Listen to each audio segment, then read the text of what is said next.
The evening began like any other, quiet and ordinary, the kind that slipped by unnoticed.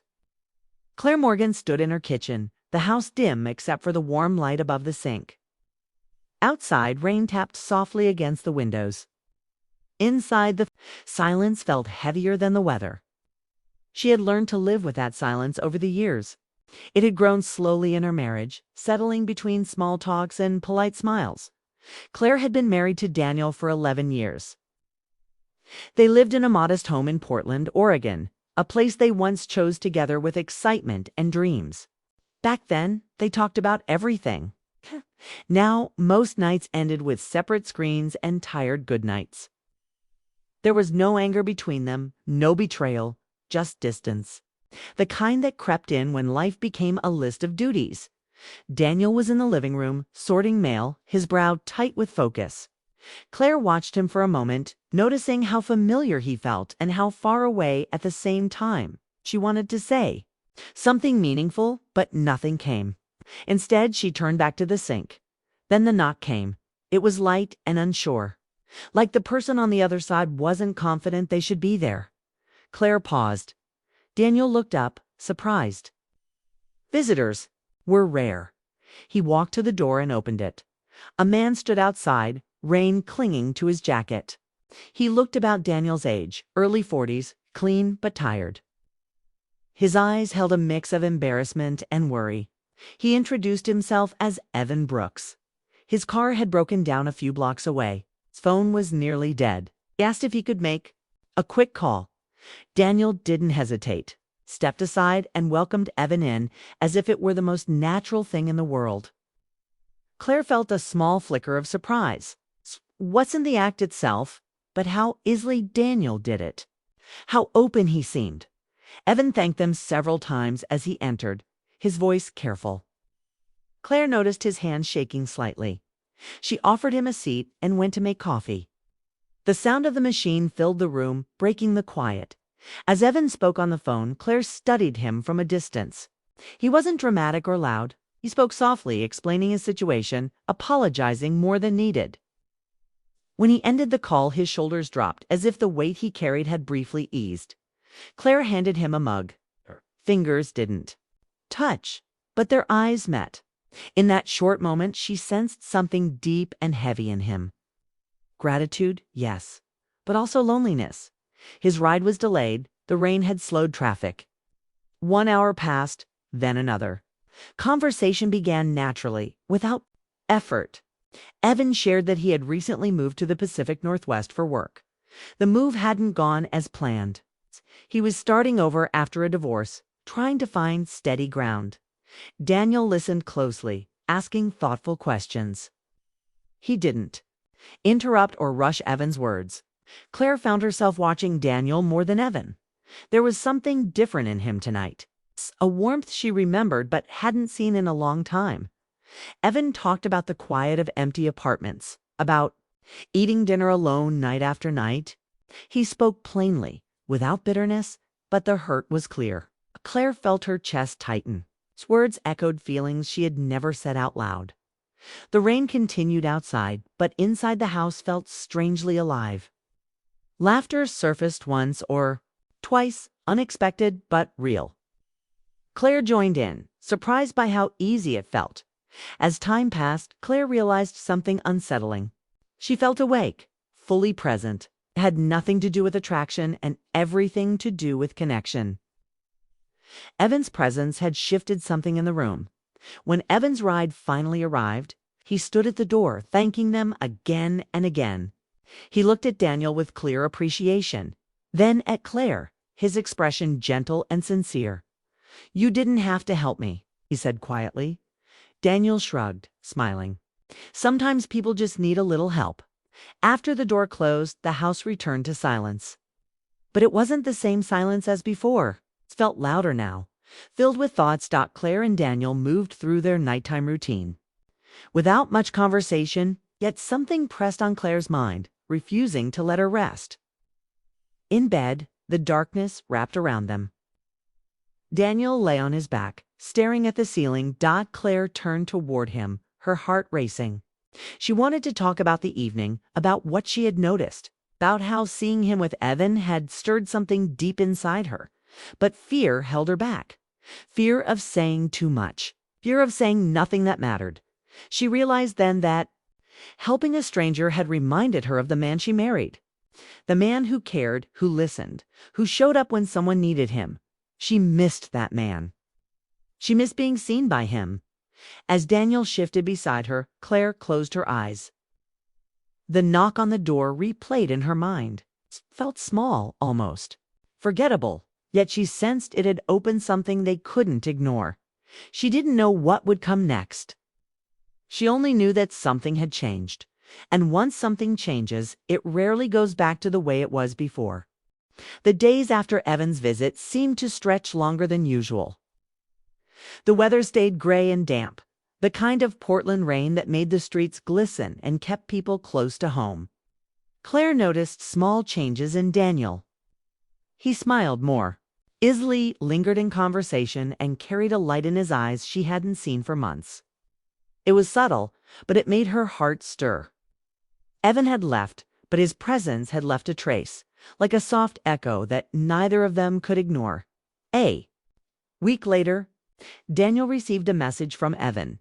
His car had been fixed, but expenses had piled up faster than expected. He admitted he was struggling to settle into his new life. Daniel didn't think twice. He immediately invited Evan over for dinner, as if it were the most normal thing in the world. Claire hesitated for only a moment before nodding. Something told her this visit would matter, though she didn't know why. When Evan arrived the second time, the atmosphere was different. He seemed less anxious, but still carried a quiet weight. Daniel and he sat in the living room talking about work, bills, and small frustrations of starting over. Claire watched from the kitchen doorway, pouring herself a cup of tea. She noticed how Daniel leaned forward when Evan spoke, listening with a focus she had almost forgotten he had. She realized that this simple act of helping a friend reminded Daniel who he truly was: generous, compassionate, fully alive. Dinner passed in a calm rhythm. Conversation flowed easily. Laughter came naturally, and the air felt lighter. After clearing the dishes, Daniel helped Evan with his job search, scrolling through postings and offering advice. Claire stood behind them for a while, observing. Silently, she felt a surge of something unfamiliar: admiration, maybe for the man she married. For the first time in a long time, she felt proud of Daniel, not just as a husband, but as a person. Evan began sharing his personal story in more depth. He spoke of his marriage ending quietly, without shouting or betrayal. He admitted he had stopped trying when life became hard, when the daily grind made love feel optional. He didn't blame anyone. He only acknowledged regret and loneliness. Claire felt a pang in her chest. The words Evan spoke were painful, but they were also familiar. She realized they mirrored her own fears and unspoken frustrations in her marriage. Feelings that had grown silently over years of routine and comfort. For the first time in a long time, Claire felt a real emotional shift. Evan's story wasn't about romance or seduction. It was about recognition of human fragility, of mistakes, and of longing. She felt connected to him in a human, emotional way, and yet it didn't feel like betrayal. It felt like clarity. She understood that the vulnerability in front of her was showing a mirror of what she and Daniel had been missing. Honesty, attention, and acknowledgement of the heart's quiet needs. Daniel, too, seemed affected. As Evan spoke, he asked questions that were deeper than curiosity. If you wanted to understand, to guide, to help. Claire realized that in giving help, Daniel was reclaiming something he had lost: himself, a sense of purpose, of significance, and of love in action. She felt warmth and pride, tinged with longing, because she suddenly remembered how it felt when they were young, before life had demanded compromise and routine. After Evan left that evening, the house felt quieter than usual, but this time it wasn't heavy, was reflective. Claire turned to Daniel, and for the first time in months, she spoke openly. She told him she missed him, not as a critique, not as an accusation, but as truth. She admitted how lonely she had felt, how invisible the silences had been, and how much she longed for connection again. Daniel didn't defend himself. He didn't make excuses. Instead, he listened fully as Evan had listened. Then, quietly, he admitted that he too had felt unseen, unnoticed, and trapped in the rhythm of life without true communication. That night, they lay awake talking in whispers about small dreams and fears. The conversations that followed weren't dramatic. They weren't flashy or theatrical. They were simple, honest, human. They spoke about moments they had taken for granted, about joys they had ignored, about regrets they could still repair.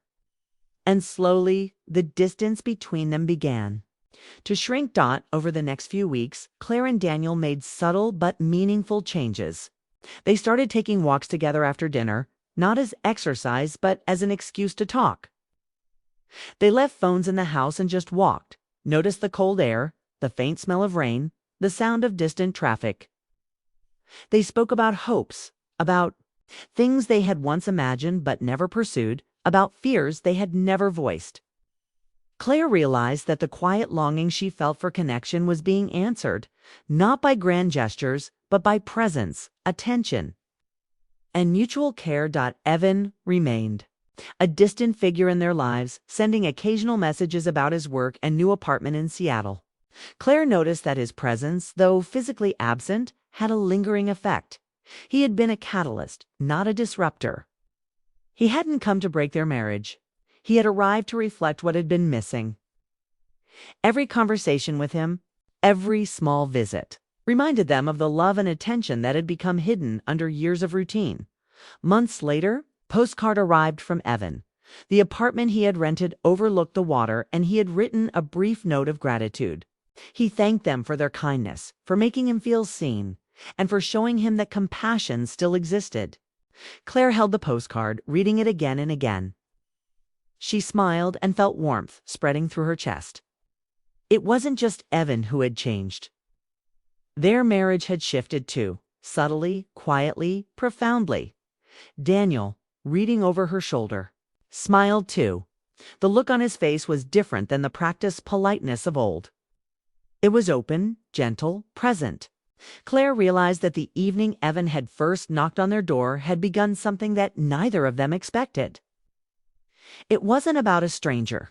It was about rediscovering each other. Evan's story, his need for help, had reminded Daniel and Claire of the person they once were and the love that had always existed beneath the surface. They learned that kindness doesn't only help others, restores what is already within us. They discovered that their marriage wasn't broken. It had only been quiet. And sometimes it takes an outside voice, a gentle nudge, a stranger's presence to wake a heart back to life. The final transformation wasn't dramatic. There was no confession, no emotional climax. It was simple. They began to talk, to notice, to be present. They laughed again. They held hands on the couch without thinking. They looked at each other in ways that were meaningful, thoughtful, alive. They didn't need Evan to stay. He had done what needed to be done. His need for help had sparked the realization that they, too, had needs that were waiting to be acknowledged. Claire felt her heart lighten. She realized that love isn't always loud or flashy. Sometimes it's small, quiet moments that remind us of what we've been missing.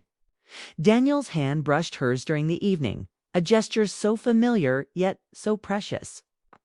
She leaned her head on his shoulder, breathing in the warmth of a connection renewed. In the months that followed, they didn't talk much about Evan, but his effect lingered. They had learned to give attention, to listen, to care without expectation. Their marriage, once quiet and distant, had become alive again, not through grand gestures, but through empathy, reflection, and understanding. And in this quiet transformation, Claire understood a truth she would carry for the rest of her life. Sometimes the help we give to strangers ends up saving ourselves. And sometimes it awakens love we thought we had lost by the time winter arrived. The house felt lighter, warmer, and full of life. Claire and Daniel had rediscovered each other in ways neither had anticipated. They were no longer just living together. They were seeing each other again, fully, deeply, and with a care that could withstand time. The knock on the door had changed everything, but the real change came from within, from recognizing that love requires attention, presence, and a willingness to help, even in ways that first seemed small. Evan had left, but his presence remained. As a gentle reminder, love is alive when hearts are open, and sometimes a stranger's need for help can remind us of the love we have and the life we still want to build together. And for Claire and Daniel, that realization was more than enough to bring them home to each other and to the love that had never really left.